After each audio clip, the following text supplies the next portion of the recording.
Today I'm going to show you guys how to use your Graco TrueCoat 360 airless paint sprayer and also give you my honest review.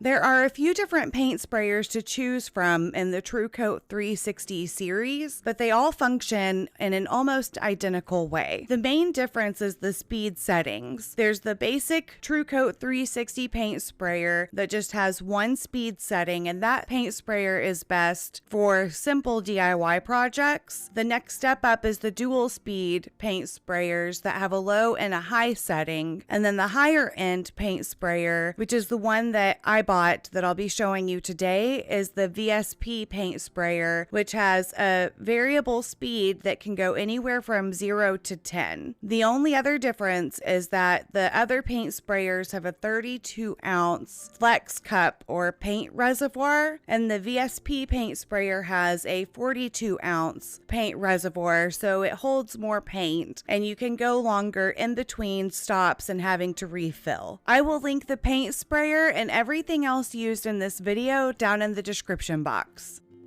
So the first thing I did was unpacked everything that the paint sprayer came with and made sure that I wasn't missing anything. I compared everything in the bag to the list of contents that it was supposed to come with. The paint sprayer that I'm using came with the actual paint sprayer, a 4-inch and a 12-inch tip, 4 of the 42-ounce FlexLiner bags, and a storage bag. Fill one of the FlexLiners with water and then set that FlexLiner inside of the cup support.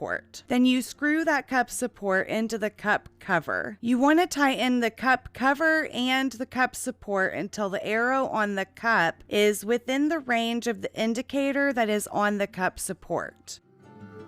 There should be a kickstand that goes on the bottom of the handle of your paint sprayer. That makes sure that your paint sprayer will stand up evenly once the cup support is attached. With everything attached, you can go ahead and plug your paint sprayer into the power source. Make sure that the prime pump spray knob is pointed down into the prime pump position. You want to set the speed control either to high or to level 10. Then you want to turn the sprayer upside down and pull the trigger for 3 seconds.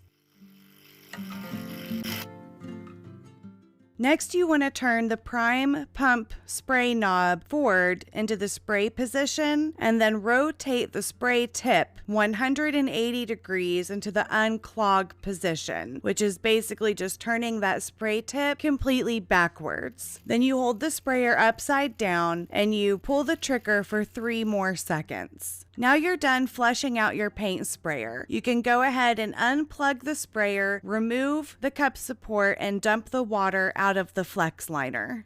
One of the reasons I bought this paint sprayer is due to the fact that you do not have to water down or thin out your paints to be able to use them with this paint sprayer. Graco does suggest that you strain the paint if it's a previously opened can of paint that might have any dried pieces or any other debris in the can so that you don't clog up the spray tip. But because I used a brand new unopened gallon of paint, I didn't worry about straining it. So once I had the paint pretty well mixed up, I went ahead and filled the FlexLiner bag. Then you want to take your cup support and screw it into the cup cover. Again, just like before, you want to tighten it so that the arrows on the cup cover line up with the indicator that is on the cup support. The vacuum valve on the cup cover should be on the left-hand side, aligned with the prime pump spray knob. You want to pop open that vacuum valve cap and then tilt the sprayer so that the vacuum valve is tilted up at the highest point, causing any air that's in the FlexLiner to rise up to the vacuum valve. Then you want to gently squeeze the FlexLiner to evacuate all of the air through the vacuum valve air hole. Once you can see the paint entering the vacuum valve reservoir, all of the air should be evacuated from the FlexLiner. At that point, you can stop squeezing the FlexLiner and snap the vacuum valve closed.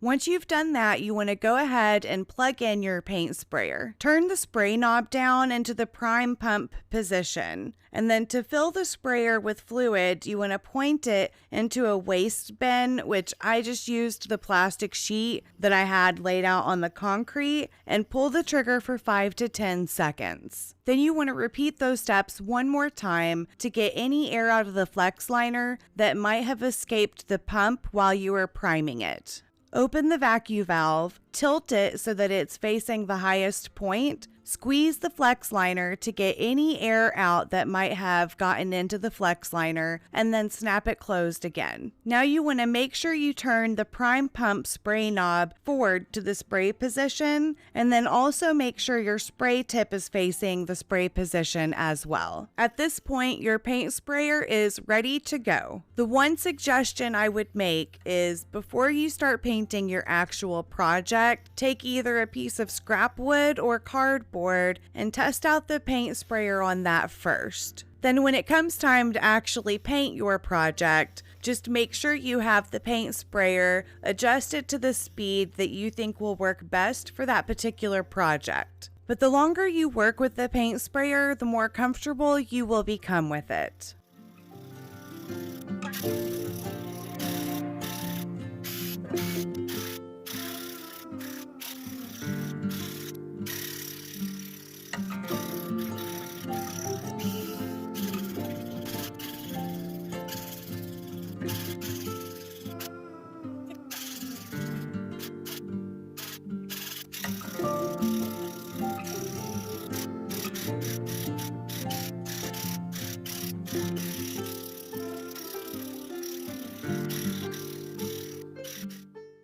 The most important part of maintaining your airless paint sprayer is the cleaning process when you're done. Disconnect the power cord and then turn the prime pump spray knob down into the prime pump position to relieve the pressure. Then separate the cup support with the FlexLiner inside from the cup cover and the sprayer. If you set the sprayer upside down on a flat surface, it will keep the wet paint inside of the cup cover and make less of a mess. Then you can return the excess material that is in the FlexLiner back into the paint can. At this point, you can either clean out that FlexLiner and use that one to clean the paint sprayer, or you can throw it away and grab a new clean FlexLiner to use. I decided to just go ahead and grab a new clean FlexLiner to make the cleanup process a little bit easier. Take your FlexLiner and fill it about halfway full with cleaning fluid. You can use water or mineral spirits, but I just used water. Then take your cup support and screw it back into the cup cover. Then, with the cup support and the cover connected to the sprayer, shake the entire thing for about 10 seconds. That will help clean the paint off of the cup cover and the strainer. Then you can plug the sprayer back into the power source and then turn the prime pump spray knob down into the prime pump position. Turn the speed up to high or 10, depending on which model you have. Then turn the paint sprayer upside down, pointing it into a bucket, and pull the trigger for 10 seconds.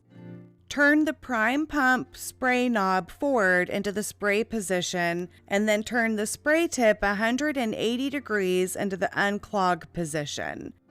Then hold the sprayer upside down again into the waste bin and pull the trigger for 5 seconds.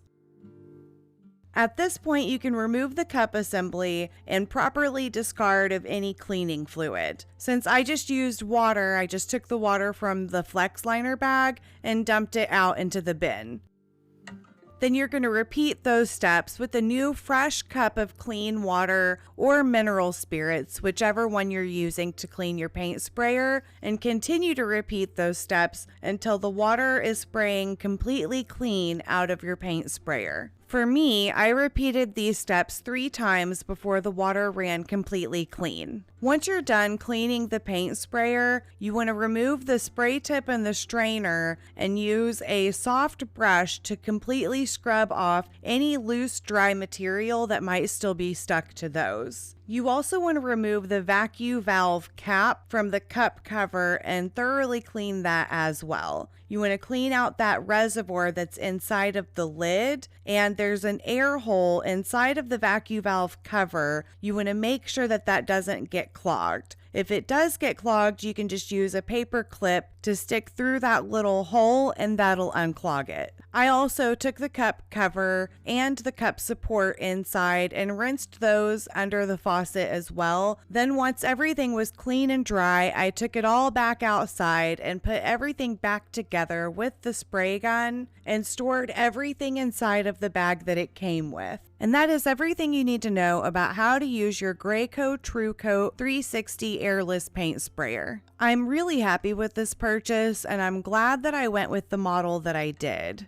When I used the paint sprayer, it was easy to use the higher speed setting, but for my daughter, it was easier for her to have it set on somewhere in the middle. So it's nice to have that control and be able to set the speed exactly where you want it. And also, you can hold this paint sprayer completely upside down while you're painting, and that made it really easy to get underneath the shelves. So this paint sprayer did everything I needed it to do and everything that it advertises that it's able to do.